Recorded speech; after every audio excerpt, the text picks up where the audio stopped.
Halo semuanya, selamat datang di sesi bedah materi kita kali ini.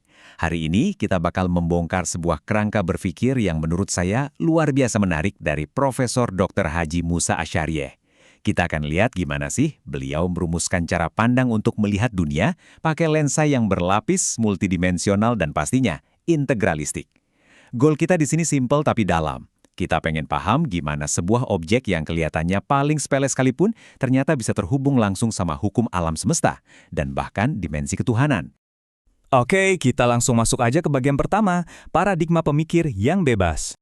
Jadi, apa sih sebenarnya tujuan dari mindset ini? Goal utamanya adalah menjadi seorang pemikir bebas atau free thinker. Tapi tunggu dulu, definisi free thinker di materi ini bukan sekedar orang yang asal suka berdebat atau hobi ngelawan arus ya. Pemikir bebas di sini adalah individu yang benar-benar open-minded. Cakrawala berpikirnya tuh nggak cuma mandek di satu titik aja.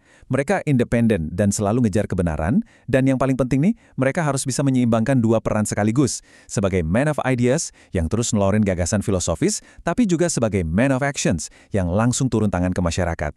Jadi ini benar-benar perpaduan sempurna antara panggilan ilmu dan panggilan sosial. Nah, lanjut ke bagian kedua, dan ini judulnya agak unik, Misteri Celana di Hutan. Buat benar-benar kebayang gimana sih cara kerja otak seorang pemikir bebas yang multidimensional itu saat menganalisis dunia, mari kita lakuin eksperimen pikiran kecil-kecilan. Coba bayangkan ini. Kalau seandainya di tengah hutan yang sepi, tiba-tiba Anda menemukan celana pendek wanita tergeletak begitu saja, kira-kira apa yang langsung terlintas di pikiran Anda? Pertanyaan yang lumayan provokatif kan? Coba visualisasikan situasinya. Anda lagi jalan di hutan hijau yang lebat, super alami, nggak ada tanda-tanda manusia. Tiba-tiba di tengah jalan setapak ada celana pendek denim biru. Random banget. Ada ketidaksesuaian kognitif di sini.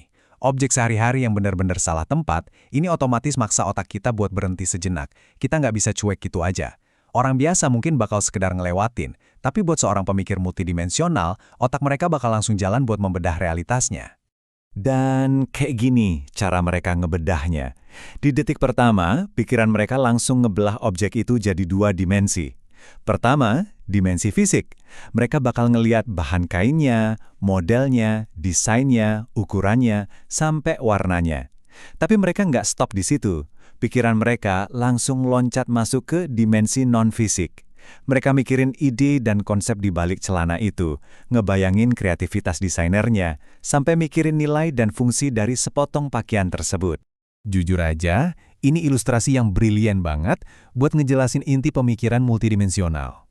Benda yang sereceh celana pendek, tiba-tiba di kepala mereka meledak jadi satu jaring realitas budaya yang super luas. Dari celana pendek, analisisnya bisa merembet ke ranah logika, etika, estetika, tren ekonomi, bahkan nyambung ke urusan agama dan politik. Biar lebih kebayang sejauh apa pemikiran ini bisa melompat, ada satu kutipan menarik dari teks aslinya. Secara teori, celana pendek ini, kutipannya, bahkan bisa menjadi alat politik kalau semua wanita memakainya dan tak mau membukanya. Maka, dunia politik yang dikuasai laki-laki bisa mengalami kekacauan dan kejatuhan. Wow, bayangkan itu! Sebuah analisis yang melompat jauh dari cuma sekedar ngomongin potongan kain denim menjadi sebuah instrumen pemberontakan politik. Ini loh yang terjadi kalau kita membebaskan lokus pemikiran kita. Sekarang kita naik level sedikit ke bagian ketiga. Hierarki realitas kehidupan.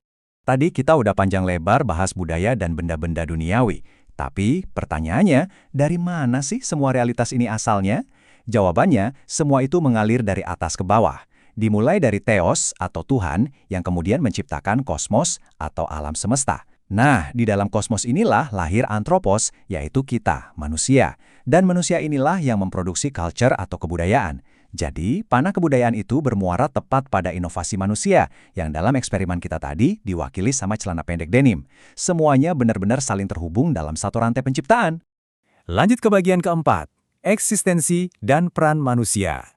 Poin krusialnya sekarang di mana persisnya posisi kita sebagai manusia di dalam struktur kosmis dan teologis yang agung ini. Untuk ngejawabnya, Prof. Musa Asyari mengenalkan paradigma teologi integralistik. Intinya, meyakini keesaan Tuhan atau Tauhid itu bukan sekedar konsep spiritual yang ngawang-ngawang. Ada dimensi konkretnya. Secara kosmologis, alam semesta ini jalan pakai hukum fundamental Tuhan. Secara antropologi, kebudayaan itu murni hasil kreativitas manusia yang bertindak sebagai ko-kreator atau pendamping sang pencipta. Dan secara kebudayaan, eksistensi kita di dunia ini punya tujuan mulia yang udah terintegrasi sama rencananya Tuhan. Konsep filosofis ini disebut eksistensialisme theo-antroposentris. Ini menyoroti dualitas peran kita. Di satu sisi, kita ini abd atau hamba. Wewenang kita nggak mutlak, kita dibatasi oleh hukum moral dan agama, dan dilarang keras berbuat kerusakan di bumi. Tapi di sisi lain, kita ini khalifah, wakil Tuhan. Kita dikasih mandat, akal pengetahuan, dan kebebasan buat berinovasi meneruskan tugas penciptaan demi kemakmuran bersama. Jadi kita ini pelayan yang taat, tapi di waktu yang sama, kita adalah inovator yang diberdayakan.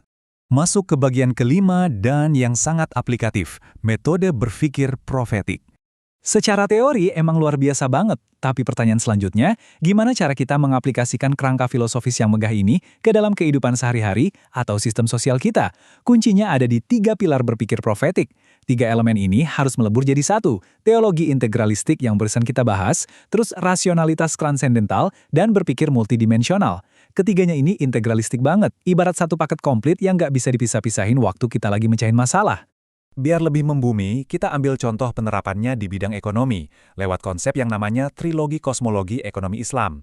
Pertama, alam semesta dilihat sebagai sumber daya buat kita nyari kekayaan, tapi syaratnya mutlak, nggak boleh merusak lingkungan, harmoni harus dijaga. Kedua, manusia, kita bebas berkreasi mencari untung, tapi tetap sadar posisi kita sebagai khalifah dan hamba. Dan yang ketiga, nilai dasarnya. Ini pengingat keras kalau Tuhan itu pemilik mutlak semua kekayaan ini, sementara kita cuma pemilik relatif alias cuma dititipi. Ini semacam rem moral yang seperpakem buat mencegah keserakahan manusia. Terus, gimana langkah mikirnya secara konkret?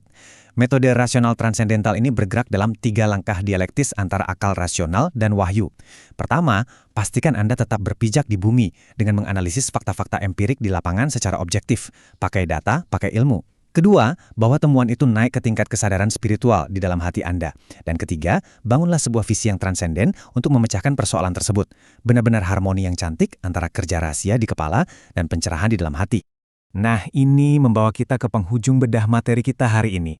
Tapi sebelum selesai, saya mau ninggalin satu pertanyaan ini buat Anda. Setelah kita ngobrol panjang lebar soal kerangka berpikir dari Prof. Musa Asy'ari, dari mulai eksperimen misteri celana di hutan sampai ke hierarki semesta, nanti pas Anda ngelihat objek-objek biasa di sekitar Anda, apakah Anda cuma bakal ngelihat bentuk fisiknya aja? Ataukah sekarang Anda udah bisa ngelihat gimana hukum kosmis, perputaran ekonomi, dan pesatnya kreativitas yang terajut di benda tersebut? Coba deh dipikir-pikir. Teruslah berlatih menjadi pemikir yang bebas dan multidimensional. Terima kasih banyak udah ngikutin sesi kali ini, dan sampai jumpa.